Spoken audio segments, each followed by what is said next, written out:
Je suis ravie de présenter la synthèse du livre « Investir dans l'immobilier pour devenir rentier » de Nathalie Cariou.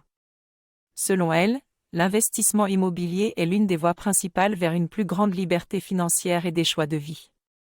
Avec des repères et une formation adéquate, il est possible de se lancer dans des projets rentables non seulement d'un point de vue financier, mais aussi riches de satisfaction.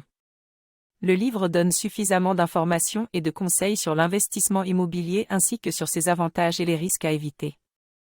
Il y a 7 raisons pour investir dans l'immobilier, et cela inclut la possibilité de maintenir son niveau de vie à la retraite, grâce à des revenus passifs. Les cycles de l'immobilier sont plutôt longs, de l'ordre de 25 à 30 ans, comparés aux 8 à 10 ans habituels de la bourse. Le livre donne également 4 stratégies rentables pour réussir dans l'investissement immobilier. Si vous êtes passionné de développement personnel et désirez améliorer votre vie personnelle et professionnelle, je vous recommande fortement ce livre.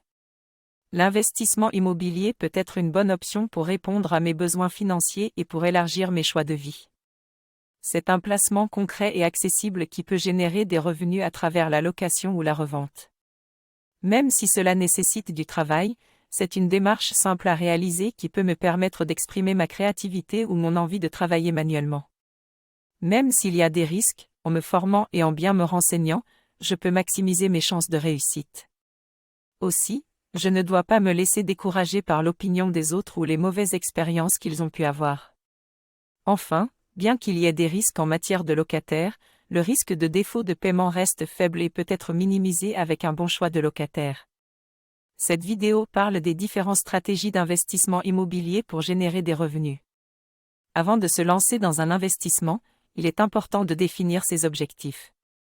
Il existe 4 grandes stratégies pour investir dans l'immobilier: la recherche de plus-value sur un bien à long terme, l'achat d'un bien nécessitant des travaux pour le revendre rapidement, l'investissement locatif traditionnel et l'immobilier à haut rendement nécessitant plus de temps de gestion.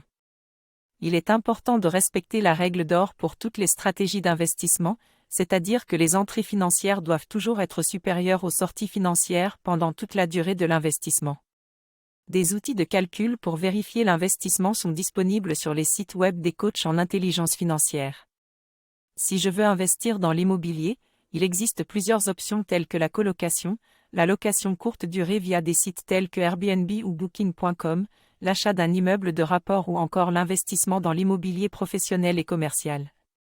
Il est important de bien connaître les règles fiscales pour optimiser la rentabilité de l'investissement. Les freins peuvent être le manque de temps et de connaissances financières. J'ai trouvé ces informations dans le livre « Investir dans l'immobilier pour devenir rentier » de Nathalie Cariou.